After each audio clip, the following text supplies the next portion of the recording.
I'm here at the Daily Beast Hero Summit, which gathers military leaders, politicians, and journalists together to talk about the role of the U.S. military in a rapidly changing world. This conference arrives just as the 12th anniversary of the Afghanistan war comes and goes this week, with troops still on the ground there, plus news of new raids in Africa as part of the global war on terrorism. So the question is, where has more than a decade of military intervention around the world left us? Well, for one, with a destabilized Africa and Middle East. Senator John McCain talked about the troubles in Libya and Syria, two countries that our military have either directly or indirectly influenced in recent years. First in Libya, where their prime minister was recently kidnapped and then released by militants.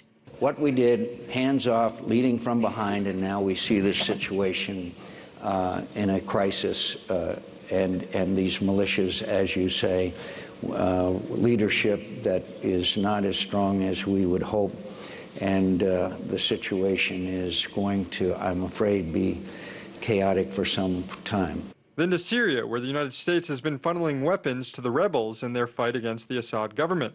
There, too, McCain was pessimistic. I can't tell you how demoralized the Free Syrian Army are, and that's why some of them are now moving over into the radical Islamic camp, because they think that they have been abandoned. So despite years of U.S. military intervention in the region, more fires are burning today than in the years before this global war began.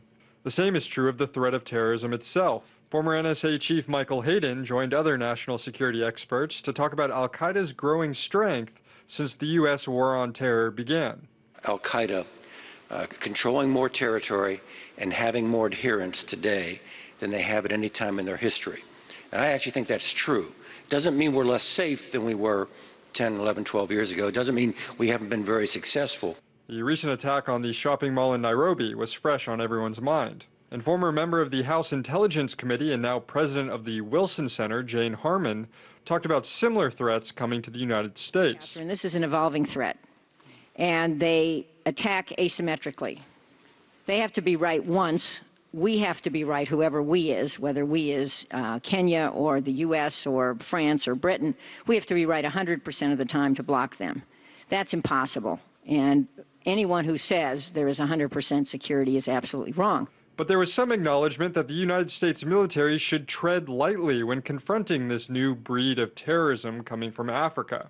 A new strategy could involve using non-military tools. And if we don't figure out a way, using our face or the face of others, to provide economic aid and help improve education, as in not good education or no education, especially for girls, we're never going to get out of this soup. And so despite the warm embrace of U.S. militarism at conferences like these, it's pretty well recognized that there are still a lot of problems existing all around the world. And one has to wonder if it's the U.S. military that's making them worse. In Washington, Sam Sachs, RT.